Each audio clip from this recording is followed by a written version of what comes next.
अब हम आपको आरएसएस के सरसंघचालक मोहन भागवत का वो बयान सुनवाना चाहते हैं जो कि उन्होंने मुंबई में एक सार्वजनिक कार्यक्रम के दौरान दिया, जहां पर उन्होंने ये साफ साफ कह दिया कि ये लड़ाई हिंदू मुसलमान की नहीं बल्कि धर्म और अधर्म के बीच है।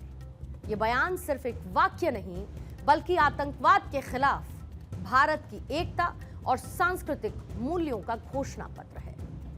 उन्होंने रामायण का जिक्र करते हुए कहा कि रावण को भी सुधरने का मौका दिया गया था, लेकिन जब उसने नहीं माना तो राम ने उसे मार दिया। तर जी लढाई चालू आहे ना, ती पंथ संप्रदायांची लढाई नाही आहे.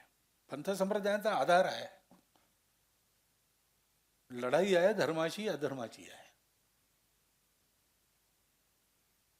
म्हणून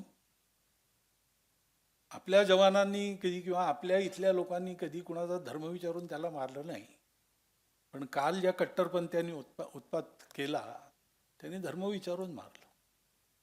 हिंदू असं कधीही करणार नाही,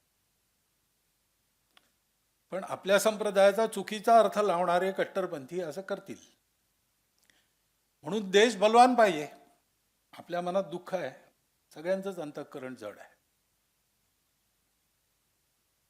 सगळ्या परिवारजनांच्या दुःखात आपण सहभागी आहोत, पण आमच्या मनात क्रोधही आहे.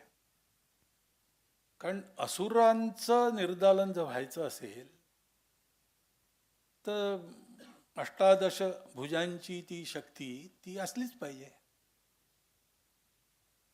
चांगलेपणा दुरुस्त करायचे जे सृष्टीचे मार्ग आहेत त्याच्यात एक मार्ग असा समजावून देण्याचा असतो, म्हणजे अनुभव येतात निर्णय, त्यातून मनुष्य शिकतो, सुधारतो स्वतःला. काही लोक असे असतात थोडे, ते नाहीच सुधरत. कारण जे जे शरीर मन बुद्धी त्यांनी धारण केली आहे त्याच्यात आता परिवर्तन शक्य नाही.